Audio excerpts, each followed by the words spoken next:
નમસ્કાર ગુજરાત. અત્યારે વાગી રહ્યા છે રાતના 1. અકીલાવાળાની પ્લેટ જોઈ કે જયેશ રાણપરિયાના કૌટુંબિક ભાઈ યજ્ઞેશ રાણપરિયા અને તેની સાથે રહેલા 6 શખ્સો વિરુદ્ધ લેન્ડ ગેબિંગની જામનગરની અંદર ફરિયાદ નોંધાણી. યજ્ઞેશભાઈને લગભગ 2 દિવસથી પોલીસવાળા લઈ ગયા છે અને આજે ન્યૂઝમાં આવ્યું બધા કમ્પ્લીટ. એમાં બધા છાપાવાળાએ છાપ્યું છે, બધા પેજવાળાએ કમ્પ્લીટ બધાએ છાપ્યું છે, પણ અકીલાવાળાએ એવું છાપ્યું કે જયેશ પટેલના કૌટુંબિક ભાઈઓ. છાપાવાળાને એ ખબર પડી ગઈ કે જયેશ પટેલનો કૌટુંબિક ભાઈ એટલે યજ્ઞેશ રાણપરિયા. બરાબર, યજ્ઞેશ રાણપરિયાનું છાપો કે આપણે એની વાંહે જયેશનું નામ ડૂબાડ્યું કે ભૂ માફિયા જયેશ પટેલનો ભાઈ કે પાછો લેન્ડ ગેબિંગમાં આવ્યો, આવું બધું છાપાવાળાએ છાપ્યું. તો અકીલાવાળાને હું પણ થોડીક માહિતી આપું, તમારે માહિતી જોતી હોય તો, કે યજ્ઞેશ રાણપરિયા છે એ જામનગરની અંદર 20 વર્ષ સુધી સાંસદ રહી ચૂકેલા ચંદ્રેશ પટેલના સગા ભાણેજ છે. એવા સગા. તો આ અકીલાવાળાને કઈ તમે એ છાપો કે ચંદ્રેશ પટેલના સગા ભાણેજ યજ્ઞેશ રાણપરિયા અને તેની સાથે રહેલા 6 શખ્સો વિરુદ્ધ લેન્ડ ગેબિંગની ફરિયાદ. આવું છાપો નહીં તમારા કલેજાઓમાં તેવડ હોય તો. હુકમ ઓલા જયેશ પટેલના ભૂ માફિયાનું નામ છાપો કે તમને એમાં બહુ મજા આવે છે કે પૂનમબેન કે છે એટલે તમે બધા આવા કાર્યક્રમો કરો છો. જયેશ પટેલ રે એને 3 પેઢીએ ભાઈ થાય. યજ્ઞેશ રાણપરિયા ને 3 પેઢીએ ભાઈ થાય. બરાબર, અને આ તો એનો ચંદ્રેશ પટેલનો તો આ યજ્ઞેશભાઈ રે ને હગા ભાણેજ થાય. અને ચંદ્રેશ પટેલના હિસાબે જ અત્યાર સુધી કાંઈ ન થયું. બાકી તમે તપાસ કરી લેજો. આ ફરિયાદની 2 કરોડની માથે કંઈક જે છે એ ફરિયાદની અરજી આજથી 10-11 મહિના પહેલા થઈ હતી. તો 11 મહિના સુધી પોલીસવાળાએ ફરિયાદ કેમ ન લખી? 11 મહિના સુધી લેન્ડ ગેબિંગની ફરિયાદ લખાણી કેમ નહીં? ચંદ્રેશ પટેલના હિસાબે. એના હિસાબે ચંદ્રેશ પટેલ. હવે પૂનમબેન માંડમે એવો ખેલ પાડ્યો છે, હવે ચંદ્રેશ પટેલનો હે ને તપેલા ચડાવવાનો કાર્યક્રમ કરવા માંગે, ખતમ. એટલા માટે આ બધું આખું ચકેડું કમ્પ્લીટ કરીને યજ્ઞેશ ઉપર ફરિયાદ નાખી અને બીજા 6 આરોપીને ઝડપા. તમારામાં તેવડ હોય, તમારામાં ફરિયાદ લખવાની તેવડ હોય તો પછી આપણે નવાગામ ઘેડ વિસ્તારમાં માંડમ પરિવાર કેટલી ઓલી રંગમતી નદી ખાઈ ગયું. આખી રંગમતી નદી માંડમ પરિવારે આપણે વલ્લભભાઈ માંડમે ને બધા રંગમતી નદી નાખી વેચી નાખી હતી. તો એ સરકારી ખરાબો નહોતો, એમાં કેમ લેન્ડ ગેબિંગની ફરિયાદ ન થઈ? એમાં કેટલી અરજીઓ થઈ? કઈ અરજી ઉપર ફરિયાદ થઈ? આ અકીલાવાળાએ છાપવું જોઈએ ને કે ભાઈ પૂનમ માંડમની દેખરેખ નીચે વલ્લભભાઈ માંડમે એમણે રંગમતી નદી વેચી નાખી હતી આખી નવાગામ ઘેડમાં. કોઈ ભાવ પૂછવાવાળો નહોતું. હું કામે? પૂનમબેનનો હાથ છે એટલાય. સમજી ગયા તમે? આવું અકીલાવાળા કઈ તમે છાપો. ખાલી ભૂ માફિયા જયેશ પટેલમાં ભેગું નહીં થાય તમારું. સમજી ગયા? આવું છાપો વાહે કે ભાઈ આ લેન્ડ ગેબિંગની ફરિયાદ નથી થઈ ને આ નથી થઈ. આ તો આ ચંદ્રેશ પટેલનું રાજકારણ પૂરું કરવું છે, એટલા માટે પૂનમબેને કીધું એટલે અમે આ બધું કરીએ છીએ, છાપીએ છીએ. આવું પણ તમે છાપો. અને કેશુભાઈ માંડમે તો એક મેમણ પરિવારની 27 વીઘા જમીન નવાગામ ઘેડમાં જવા દીધી ને વેચી દીધી. કેમ? કોઈ ભાવ પૂછવાનો ગયો? હું કામે? કોના હિસાબે ફરિયાદ ન થઈ? એની ફરિયાદ હું કામ ન થઈ? પૂનમ માંડમના હિસાબે. એવું બોલો, એવું અકીલાવાળા એમાં લખો કે કાંટા વાગે છે તમને ખાલી પટેલિયાઓનું લખવામાં, પટેલિયાઓને ભૂ માફિયા કહેવામાં તમને બધાને મજા આવે છે. ન્યા જ તમારા બધાના દાણા હાલે. આ લખો તમે, આ તમારામાં તેવડ હોય તો આ ચોખ્ખું લખો. પ્રૂફ જોતા હોય તો મને ફોન કરો, હું મોકલું તમને દસ્તાવેજ ને કાગળો.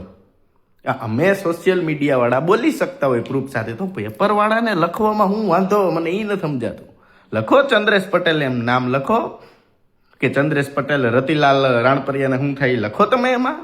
એના હિસાબે યજ્ઞેશભાઈને બચાવ્યો એવું લખો તમે એમાં. 1 વર્ષ સુધી ફરિયાદ ન થઈ એની પાછળ ચંદ્રેશ પટેલનો હાથ ને ક્યાંક ક્યાંક પૂનમબેન માંડમના કાવતરા છે એવું લખો એમાં. મારા કરતા તમને વધારે ખબર હોય છે. તો તમે દેશનો આ સ્તંભ કહેવો. આમ સ્તંભ ન કહેવાય. આના કરતા તો આ સરકાર આઈડી બંધ કરાવી દઈએ.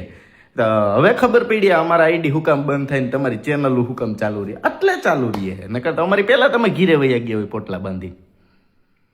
સમજી ગયા? એટલે આવું બધું લખો. એટલે કોણ કેટલી સરકારી ખરાબાની જમીનો પચાવી પાડીને એના હુતરના બેડ બનાવીને મખમલના સોફા બનાવીને બેઠા છે ને, બધા ઇતિહાસ છે. ખોટું છે ને મોઢામાં આંગળી નાખીને ના બોલાવો. ચૂંટણી નજીક છે, તમારા રાજકીય કેરિયરનું ધ્યાન રાખો, શાંતિથી રહ્યો ને શાંતિથી રહેવા દો.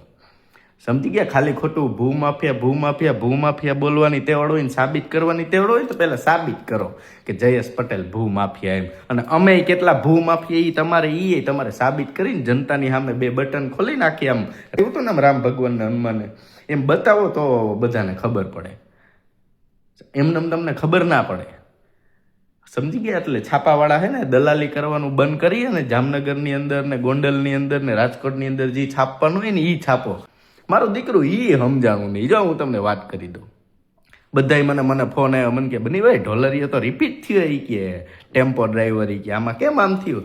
એ ઢોલરિયાની ભલામણ કરી હતી રમેશભાઈ ધડુકે અને એક મેન એને છેડો છે ને રત્નાકરજી આરે છે. એટલે રત્નાકરજી એમાં ફૂલ રસ લીધો અને એક બીજા સંગઠનના છે, મારે નામ નથી દેવું, રાજકોટના, એમના હિસાબે ઢોલરિયાનો વારો આવ્યો. એ પકડીને, બાકી તો ભેગું થતું જ નહોતું. અને સરકારને મારી માથે કાર્યવાહી કરવી હોય કેટલી વાર લાગે? 6 કેસ ફટ, 5 દી છૂટીને ફટાફટ પાછા ભરીને અંદર. આને કહેવાય કાર્યવાહી. કોની કરી? સરકારની કરી કહેવાય. ગણેશ ગોંડલ માથે કે અન્ય એવા આરોપી માથે એવી કાર્યવાહી નહીં થઈ. શું કામ? સમર્થન એલા કેનું? તો કે પટેલિયાઓનું. તો પટેલ સમાજના આટલા મોટા નેતાઓ છે, બરોબર, પ્રદેશમાન, ગૃહમાન, તો એ એકવાર રજૂઆત ના કરી શકે? રમેશભાઈ ધડુક એમ કહે છે કે ભાઈ ના મેં ભલામણ નથી કરી કે અલ્પેશ ઢોલરિયાની ભલામણ મનસુખ માંડવિયાએ કરી. અમે રમેશભાઈ પૂછું તો રમેશભાઈ મનસુખ માંડવિયાને ખો દીધો. કે એને કર્યું, મેં કાંઈ નથી કર્યો દીકરાવી કે. દાદા બધે અમને ખબર છે. અમે કેજીમાં નથી ભણતા, કોલેજ પૂરી કરી લીધી અમે. સમજી ગયા? એટલે તમ તારે કાંઈ વાંધો નહીં. અમને તમારું પક્ષપણું નિભાવતા આવડતું હોય ને તો અમને અમારું પટેલિયાઓનું પટેલપણું નિભાવતા આવડે. દાદા ચૂંટણીમાં મળશું તમ તારે. શું અત્યારે શું આ લોકોએ મિત્રો અમને એવા ફિટ કર્યા હે અત્યારે કે નહીં અમે આમ જઈ શકીએ કે નહીં અમે આમ જઈ શકીએ, એવા ફિટ કર્યા હે. એને શું હતું ખબર કે આ બધાને આપણે હે ને કોર્ટ કચેરીમાં તોડી નાખી ગયા, પછી પૂરું કે આને કાંઈ નહીં થાય. હે ને મિત્રો, એને હજી ખબર નહોતી કે બનિયાની માતા પાસે હે ને કુબેરનો ખજાનો હોય. બનિયાની માતા પાસે કોઈ દી ખજાનો ખૂટવાનો જ નથી. હજી વિચારે છે વસ્તી આ બધું આવે છે ક્યાંથી. વસ્તી બધા વિચારે છે, ઓલા ક્રેડિટ કાર્ડ વાળા હજી ફોન કરે. મારો દીકરો પોલીસ વાળા પાસે અમારો નંબર ન હોય, એની પાસે અમારો નંબર આવી જાય. બોલો, વિચારો તમે. તો એ બધા પાસે હું નહીં હોય. ગોંડલનો એક ભાઈ શોપનું કામ કરે છે યાર્ડમાં. દિવસના માની લ્યો ને 2 કરોડ પાડે, 2 ખોખા રોજના ડેઈલીના 2 કરોડ રૂપિયા પાડે છે. પછી બાયોડીઝલની આવક અલગ, પછી મંડળીની આવક અલગ, 55 લાખ રૂપિયા યાર્ડની આવક અલગ. આટલા બધા રૂપિયા કમાતો એ માણાને મુજ ગરીબ પોગે કોઈ દી? તમે તારે કરવો હોય એટલા કેસ કરી નાખો ને. જે અત્યારે તમે કાવતરાઓ કરો છો ને બધાય કરવા માંડો, ખૂટે એમ જ નથી. પછી તમે ક્યાં જાઓ? મોરબીમાં જાઓ તો મનોજ પનારા, જામનગરમાં જાઓ તો બનીભાઈ ગજેરા, ઉત્તર વિભાગમાં જાઓ તો કે જયેશ રાણપરિયા, પછી તમે ગોંડલમાં આવશો તો કે નિખિલ ડોંગા, સુરતમાં જાશો તો કે અલ્પેશ કથિરિયા. ઓહો, હવે વિસ્તાર કાઉ કરશે, વિસ્તાર શું કરશે? એટલે કોઈ પણ વસ્તુ છાપવામાં, કોઈ પણ વસ્તુ વિચારવામાં તમારે 1000 વખત હજી એકવાર વિચાર કરીને છાપવું જોઈએ, વિચારવું જોઈએ. કોઈ કહેતો હોય ને એની ગુલામી તો જ કરાય. અત્યારે ડિજિટલ યુગ ચાલે છે, એઆઈનો જમાનો છે. તમે પીપી કરવા જાઓ ને એ જનતાને ખબર છે કે અહીંયા ગયા હતા તમે અને આ મચ કર્યું હતું. ભેગું એનાથી નથી થતું, ભેગું અમારાથી નથી થતું. આવી રીતના વહી છે ભાઈ, જેમ કે નાવડું મારું હાલક ડોલક થાય, હાલક ડોલક થાય છે. જો ડૂબ્યું તો અમે મર્યા, જો તરી ગયું તો એ બધા મર્યા. આવી પરિસ્થિતિ છે. પણ એટલું વસ્તુ યાદ રાખજો સમાજ, કે સમાજને બરબાદ કરવામાં આપણા આગેવાનોનો હાથ, સમાજના છોકરાઓને અંદર નખાવવામાં આપણા આગેવાનોનો હાથ, એ વેલા ન છૂટે એમાં સાક્ષી પુરાવામાં આપણા આગેવાનોનો હાથ, અને જયરાજસિંહનું સરકારમાં હકાવવામાં આપણા આગેવાનોનો હાથ. આ તમારે ચોખ્ખું લખી લેવું. તમે જોતા નહોતા ભરતભાઈ બોગરા ત્યાંથી ઠેક અહીંયા આવ્યા? વિચારો તમે. અને આ બધા હવે છે ને જયેશ રાદડિયાને દગો દેહ, મને એવું લાગે છે. અમે તો નથી જ દીધો, ભલે એને સમાધાન કરી લીધું, હું જેલમાં હતો, પણ અમે તો નથી જ દીધું. પ્રશાંતભાઈ કોરટ જેતપુરમાં આવ્યા ને મહામંત્રી ઓલું બનીને, ત્યારે બધા સ્વાગતમાં જયેશ રાદડિયાની પર્સનલ તમામ વ્યક્તિઓ પ્રશાંત કોરટને હાર પહેરાવવામાં હતી. બટુક મવલિયા લઈ લ્યો, પછી ઓલા સખરેલિયા સાહેબ લઈ લ્યો, એના આજુબાજુના 3-4 લોકો લઈ લો, બધાય પ્રશાંતભાઈ અમે હારભાઈ લ્યો, પ્રશાંતભાઈ અમારો હાર સ્વીકારો. ખબર પડી ગઈ.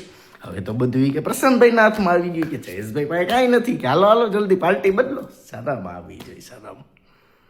આવી રાજનીતિ ન હોય સમાજમાં સાહેબ. આ સમાજે શીખવાનું આવું હોય એલા હાવ કઈ. એટલે હે ને યજ્ઞેશ રાણપરિયાની પાછળ જયેશ ભૂમાફિયા લગાડતા પેલા હે ને આ અકીલાવાળા ભાઈને કે આય તમે છાપજો, એટલે જનતાને ખબર પડે. જયેશ રાણપરિયા ભૂમાફિયા હોય કે ગેંગસ્ટર હોય ગમે હોય, પણ આય તમે છાપજો. મારું કહેવાનું એમ છે તમને કે માંડમ પરિવારે કેટલી રંગમતી નદીઓ ખાઈ ગયા ને કેટલું ગેબિંગ ખાઈ ગયા ને, આ બધું તમે છાપજો. પ્રૂફ જોતા હોય તો હું આપીશ તમને. અમે રમતા રહે, આપણે દસ્તાવેજ બતાવીને વિડીયો બનાવશું કે જો આ રહ્યો આ દસ્તાવેજને, આ જમીનને, આના કાવતરા એ છાપજો. જય સરદાર.